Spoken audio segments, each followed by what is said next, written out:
When, continued Napoleon, a nation has been favored so much as yours has been, and that misery exists in that nation, it must be owing to the imbecility of the ministers.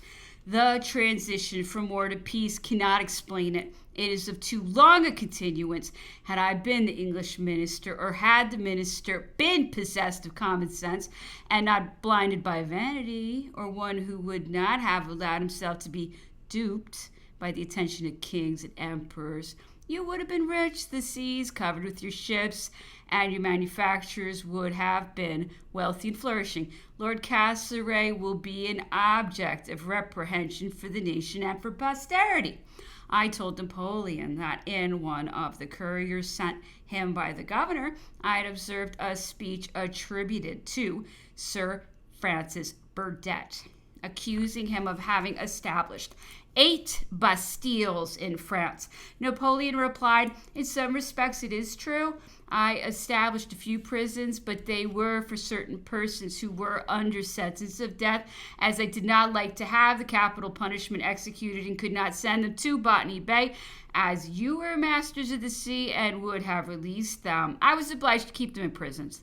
There were, continued he, some Vendean chiefs, Chouets and others who had been arrested for rebellion and other crimes, to whom the choice was given either to be tried or to remain in prison as long as the government might think it necessary for the safety of the state. Those jails were inspected twice a year by a committee composed of the Councillor of State and 2 judges, who each time offered the prisoners the choice of continuing in prison as they were or of being brought to trial, but they always preferred the former. They were allowed 3 francs a day for their subsistence. No abuses, continued he, were known to be committed in the prisons. In fact, instead of being a crime, as imputed to me in that paper, it was a mercy. But, added he, where is the country without jails? Are there not some in England? June 2nd. An orderly dragoon brought a letter directing me to proceed immediately to Plantation House, found His Excellency in the library, who asked what were General Bonaparte's remarks upon the discussions in Parliament. I repeated Napoleon's expressions, as I had been desired to do, when I mentioned the remarks he had made upon the assertions imputed to Lord Bathurst, that every change which had taken place had been for the benefit of the complainant. Also, his observations on the indelicacy of disclosing the contents of letters. Sir Hudson Lowe took up a letter of the Times newspaper, and with a countenance in which embarrassment was visible, observed that Lord Bathurst was right in having asserted that whatever alterations had been made for the better, because his lordship must have alluded to the different manner in which letters were now sent to Longwood, for instead of passing through the hands of inferior officers as before, they were now only seen and read by himself, the governor. Some conversation then took place relative to the quantity of provisions allowed to Longwood. Sir Hudson Lowe maintained that the quantities had been fixed by Count Montauban, and that he, Sir Hudson, had never heard any complaints made of deficiency. I explained to His Excellency that Count Montauban had not fixed the quantities, and also called to his recollection that the scantiness of the allowance had been frequently reported to him by the orderly officer, by the purveyor, by myself, and also by the maitre d'hotel. Sir Hudson Lowe persisted that the quantities had been specified by Count Montauban and sent for Major Goriker to prove the correctness of his assertion. Major Goriker, however, did not support His Excellency, as he declared that the quantity of the wine only had been fixed by the Count, and that of the remaining articles by a scale framed by orders of His Excellency himself. Notwithstanding a little confusion produced by this, Sir Hudson Lowe persisted in asserting that he was ignorant of the insufficiency of the allowance of provisions, upon which I thought it necessary to enumerate the days on which representations to that effect had been made to him by me, by Mr. Balcombe, and by the maitre d'hotel, and also observed that the assistance rendered by Sir Thomas Reed twice a week in procuring diverse articles of eatables for Longwood for which payment had been frequently made in his presence by Cipriani, could not have left Sir Thomas in ignorance respecting the wants of the French, the governor sneeringly observed, "It appeared that I should be the best witness those people could call." The fourth, an increase of £28 daily in the meat furnished by government to Longwood, ordered by Sir Hudson Lowe. Independent of the usual guard, an officer has been stationed at Hutt's Gate since the arrival of the ships from England, with orders to inspect minutely everyone approaching Longwood and to allow no suspicious persons to pass. Fifth, Count and Countess Montsalon went to town shopping and to pay a visit to Admiral and Lady Malcolm. The officer who accompanied them was ordered by the governor to follow them into the Admiral's and to pay attention to their conversation. Sixth, so Napoleon, who was in very good spirits, told me that Count Montsalon had been informed yesterday that a person who had seen the Grand Lama had just arrived in the island. He therefore desired that as soon as I went to town, I should endeavor to get acquainted with him and acquire what ceremonies had been made use of, whether adoration was practiced, and inform myself of every possible particular. "I am," said he, "very curious to get some information about this great Lama. I have never read any accounts about him, and I could rely upon, and sometimes I have doubted of his existence." Saw Sir Hudson Lowe in town, with whom I had conversations relative to Napoleon's observations on Lord Bathurst's speech. His Excellency gave me a message to be delivered to him in reply. Mentioned to him that Napoleon had also remarked, when speaking of Lord B, "Quasi tutti i ministri sono bugiari. Tali rende il caporal, poi viene Cassere, poi Metternich Hardenberg." Informed him also that Napoleon had desired me to endeavor to make myself acquainted with a gentleman lately arrived, who, it was reported, had seen the Grand Lama. Sir Hudson appeared to not know that such a person was in the island. Shortly afterwards, I met Captain Balston of the Honorable Company Sea Service, who reminded me of our former acquaintance. By him, I was informed that a gentleman had arrived from China with a letter of introduction to me from Mr. Urmston of Macau, with whom I had been on terms of intimacy. On seeing the gentleman afterwards, I found that his name was Manning, and that he was the person of whom I was in search.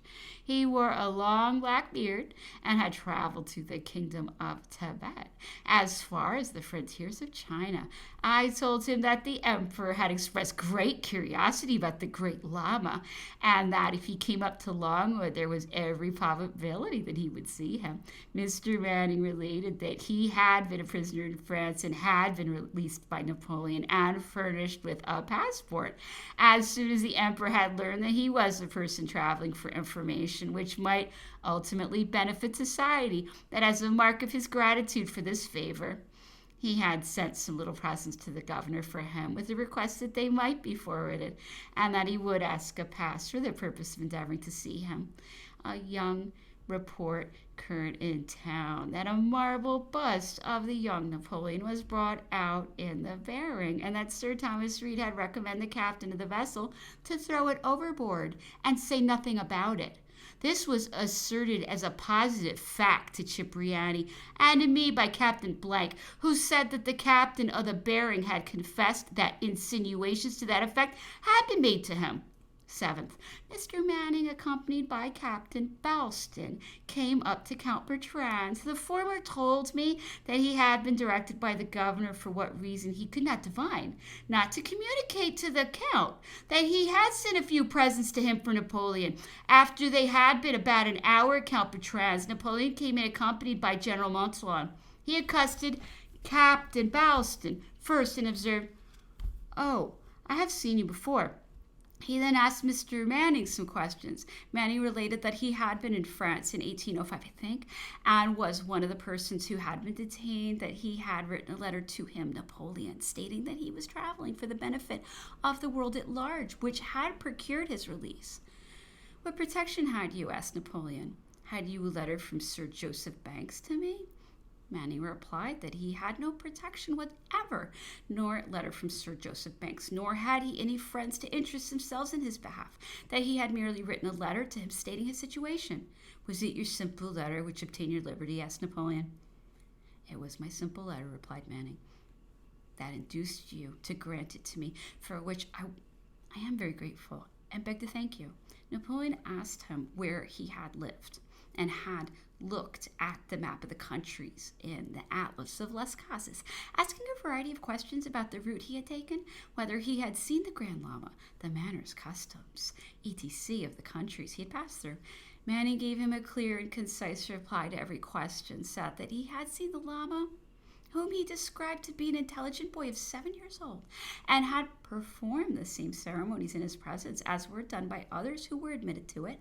Napoleon said, "How did you escape being taken up as a spy?" "I hope," replied Manning, "that there is nothing in my countenance which would indicate my being a spy," at which Napoleon laughed and said, "How came it to pass that you, being profane, according to their ideas, could gain admission to the presence of the Lama?" Mr. Manning answered that he honored and paid respect to all religions and thereby gained admission. Napoleon desired to know if he had passed for an Englishman and observed that the shape of his nose would indicate his being European. The other replied that he had passed for a native of Calcutta, but he believed it was known that he was an Englishman, that there were some races of men there who had a similar formation of nose. Napoleon then observed with a smile that Messieurs the voyageurs frequently told comtes, and that the existence of the Grand Lama had been denied by several. Manning answered, "Je ne suis pas du nombre de ces voyageurs-là." I'm not one of those voyagers. That truth was not falsehood. At which Napoleon laughed and asked many other questions. Manning related that the chief part of the revenues of the Grand Lama arose from presents made to him by the princes and others who believed in him, that temporarily, however, he was a subject of the Chinese, that he never married, neither did his priests, that the body into which, according to their belief, the spirit passed was discovered by signs known only to the priests. Napoleon then asked several questions about the Chinese language, the late embassy, if the Russians had ever penetrated in that direction, and whether he intended to publish an account of his travels, after which he asked Boylston some questions about his ship, wished them a good morning and departed. Gave Napoleon a copy of Saint-Tanny's pamphlet in French, which he read, observing that he went through it according as the passages seemed to deserve it. True, partly true, false, stuff. He observed that they had spelled his name with a U, Bonaparte, and told me that when he first commanded the army of Italy, he had used the U in order to please the Italians, that however either the one or the other was equally proper, that after his return from Egypt he had dropped it, that in fact the chiefs of the family and those who had been highest had spelled their names with the U, adding that a mighty affair had been made of so trifling a matter. He concluded by remarking that Santini would have done better to have confined himself strictly to the truth, which would have had much stronger effect on the public mind than the exaggerations he had promulgated, which indeed appeared to have been framed by some person in England, as Santini was incapable of writing a pamphlet himself. The 8th, Mr. Cole of the firm of Balcombe and Company, the purveyors, came up to Longwood by order of Major Goroker to acquaint General Montsalon that deliveries of the servants must be changed from green to blue, and the quantity of gold lace upon the coats diminished. For some time back, complaints have been made by the maitre d'hotel of the badness of the mutton, of the fowls, the indifferent quality and want of variety of the vegetable.